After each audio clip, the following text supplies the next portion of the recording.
Looking around today, we notice that the United States is very involved in world affairs and has many what some could consider entangling alliances, the biggest one of which is being a part of NATO. But from the beginning of the birth of the nation, and to some extent even before, the government was very wary of U.S. involvement in other nations. Isolationism is the government policy of choosing to not partake in the affairs of other countries and is often characterized by the refusal of signing treaties, joining alliances, or other international agreements. Many founding fathers could be considered isolationists, but not to such great of an extent. While many were against any type of involvement, most, like George Washington and Thomas Jefferson, were against making alliances but were for opening trade to the world. A better term may be non-interventionists, but for simplicity's sake, I will be using the terms interchangeably throughout the video. Anyways, Washington mentioned in his farewell address that the nation which indulges towards another in habitual hatred or an habitual fondness is in some degree a slave. This directly warns against alliances with other countries. Jefferson stated in his inaugural address that one of the essential principles of our government is that of peace, commerce, and honest friendship with all nations, entangling alliances with none. But what is an entangling alliance? Well, they could be described as an alliance between two nations where one backs up the other in nearly all situations. They were warned to be dangerous, and in the centuries to come, the worries would be found to be true. The biggest example of U.S. isolationism is the fact that from the very beginning, they stayed out of the European wars like the French Revolution and the Napoleonic Wars. President Monroe, in his doctrine, said, "In the wars of the European powers and matters relating to themselves, we have never taken part, nor does it comport with our policy so to do. It is only when our rights are invaded or seriously menaced that we resent injuries or make preparations for our defense." He called for the European powers to essentially stay on that side of the world and we would stay on this one when it comes to war. Now, this doesn't mean the United States didn't want to expand and colonize, because they very much so wanted to. They just didn't want Europe to intervene with the affairs that took place on this side of the world.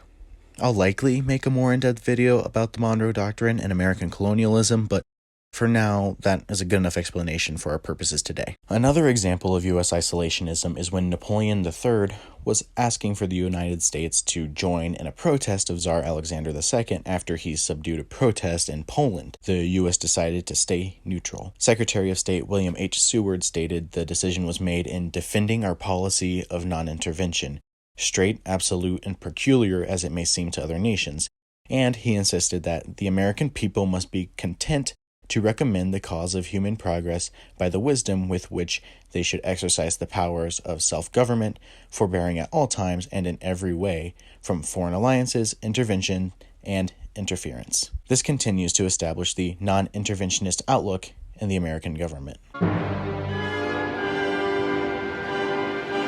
A main reason for how the U.S. was able to maintain its non-interventionist nature was the fact that there was a big ocean between the European powers and the United States. The natural geographical isolation from the other half of the world made it easier to stay out of the affairs of the other countries, unless you're Great Britain. The only time the U.S. got into a war for a majority of its existence was when it was either in America or on the North American continent. That is, until the Spanish-American War. I'll go more into this in the future, but to make a long story short, Cuba wanted independence, Spain didn't want to give them independence, so Cuba struggled in fighting for it since 1868. In the late 1890s, America had economic interest in Cuba and tried to end the struggle peacefully during the McKinley administration. A switch to a more liberal Spanish government made Spanish loyalists in Cuba nervous, and they planned a large, potentially dangerous demonstration for when the next governor arrived. Hearing of this, U.S. Consul Fitzhugh Lee made a request to the State Department to send U.S. warships to Cuba. The USS Maine was sent and spontaneously exploded. The explosion was blamed on the Spanish and resulted in what is known as the Spanish-American War, marking the beginning of the end for U.S. isolationism.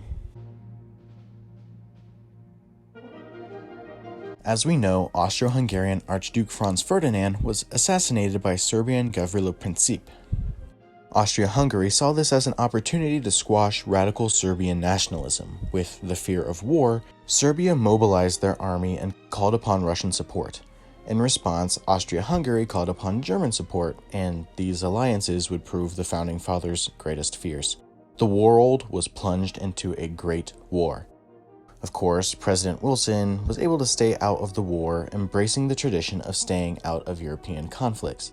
That is until after he won re-election in 1916, running with the slogan, "He kept us out of the war." In 1917, the US declared war on Germany, siding with the Entente. Technically, we weren't officially allies of the Entente, but more like associated powers fighting the same enemy. But we still involved ourselves in a European war, which is the first time we had fought on European turf.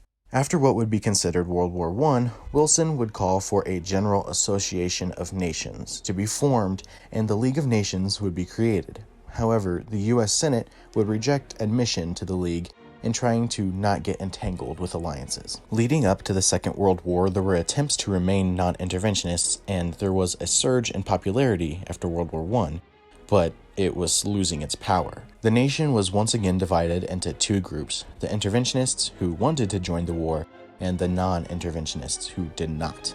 The US tried staying politically neutral throughout the war, like by passing the Neutrality Acts, which limited the amount of aid the US could give to Great Britain and France. These acts continued until the attack on Pearl Harbor.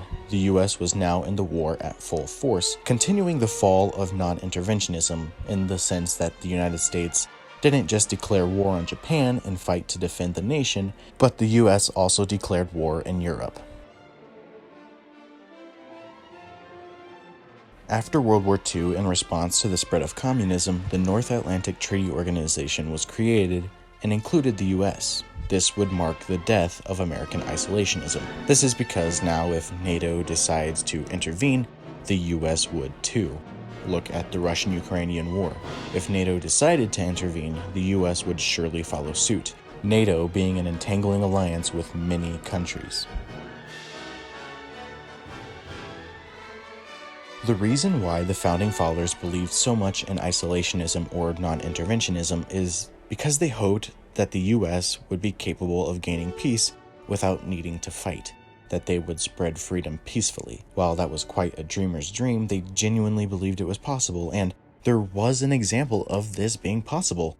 Teddy Roosevelt was able to peacefully negotiate the end of the Russo-Japanese War. But practically everything after joining NATO is the United States trying to spread freedom through war. Korea fighting communism for freedom, Vietnam fighting communism for freedom, US intervention in the Middle East to protect freedom. This isn't a bash on the military or even the government, but just looking at our track record since becoming so involved in world affairs, we've kind of lost a lot. I get it, America is a big player in the world affairs game, and us pulling out now would not likely turn out very well, so we're stuck in the bed we made. But it's interesting to wonder how things would look if we never intervened, or at least stayed out of entangling alliances. I'm not saying it's a bad thing that the United States got involved in the Cold War or in world affairs. It's just, now is the US seen as liberators like we like to see ourselves as, or are we seen as warmongers, and does that make the United States a bigger threat? If the US remained non-interventionist and did not join NATO, would communism have taken over the world? Let me know what you think in the comment section.